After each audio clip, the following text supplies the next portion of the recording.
Hello everyone, কেমন আছেন সবাই? আশা করছি সবাই খুব খুব ভালো রয়েছেন। আমি সুস্মিতা, আমার চ্যানেলে সবাইকে অনেক অনেক স্বাগত জানাই। আজকে দিনটা ছিল রবিবার। আমরা ফুল ফ্যামিলি সকাল সকাল চান করে নিয়ে কিন্তু চলে এসেছি আদ্যা মায়ের মন্দিরে। আমার বাড়ি থেকে আদ্যাপীঠ কিন্তু মাত্র 10 মিনিটের দূরত্ব। মায়ের দর্শন করি, আমরা ভোগের টিকিটটা কেটে নিয়ে তারপরে ভোগ খেতে চলে এসেছি। আজকে কী ধরনের ভিড় হয়েছে দেখেছেন? যেহেতু সানডে প্রচুর ভিড় হয়েছে, তো ভোগের টিকিটের দাম কিন্তু মাত্র 60 টাকা। আর এখানে প্রত্যেক দিন ভোগ খাওয়ানো হয় সকাল 10টা থেকে দুপুরে 1টা অবধি। রবিবার ভিড়টা একটু বেশি হয়। ভোগের মধ্যে ছিল খিচুড়ি, পায়েস, পোলাও, বেগুনি, সব রকম সবজি দিয়ে একটা তরকারি এবং সাদা ভাত। আর এই যে গোয়ালাটা দেখছেন, এখানে কিন্তু যে দুধটা হয় সেই দুধ থেকে কিন্তু আদ্যা মায়ের পায়েস থেকে শুরু করে ক্ষীর, সন্দেশ সমস্ত মিষ্টান্ন তৈরি হয়। আমাদের ভোগ খাওয়া কমপ্লিট হয়ে গেছে। এখন আমরা মাকে প্রণাম করে নিয়ে বেরিয়ে পড়লাম সিটি সেন্টার ট্যুর উদ্দেশ্যে। যেহেতু সানডে আমার কিছু কেনাকাটিও আছে, তাই সিসি ট্যুরতে যাচ্ছি আমরা। চলুন যাওয়া যাক তাহলে।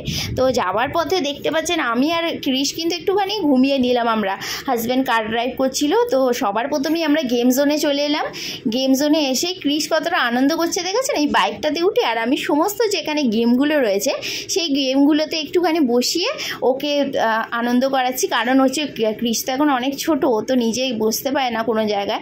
হালকা হালকা বসতে শিখেছে, বেশ কোনোটা গেমও চালাতে পারে না। বাট এই জায়গাটায় দেখুন, ওকে বসিয়ে দেওয়ার পরে ও কতটা ভয় খেয়ে গেছে। তাই আমি আর ছেলেটাকে তুলে নিয়েছি, আর বসালাম না ওখানে। আর খিদে পেয়ে গেছিলো, তাই KFC-তে চলে গেলাম।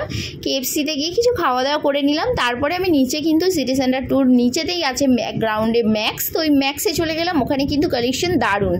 তো এখানে এসেই প্রথমে আমি যে ড্রেসটা পছন্দ করলাম, এই ড্রেসটা হচ্ছে এইটা। অবশ্যই জানাবেন কেমন হয়েছে ড্রেসটা। ক্রিশকে ওর পাপাই সামলাচ্ছিল, তাই আমার কেনাকাটি করতে একটু সুবিধা হলো। তো আমাদের সমস্ত কিছু কেনাকাটি শপিং কমপ্লিট হয়ে গেছে। আমরা এখন বাড়ির উদ্দেশ্যে যাচ্ছি। এসেই ক্রিশ কান্নাকাটি চালু করে দিয়েছিল, তাই এইটাকে দিয়ে ওকে বসিয়ে দিয়েছি, এখন হাসছে। তো আমাদের ভিডিওটা আজকে এই অবধি। কেমন লাগলো অবশ্যই জানাবেন। সবাই ভালো থাকবেন, সুস্থ থাকবেন, এবং ভালো লাগলে লাইক কমেন্ট করে দেবেন। Thank you.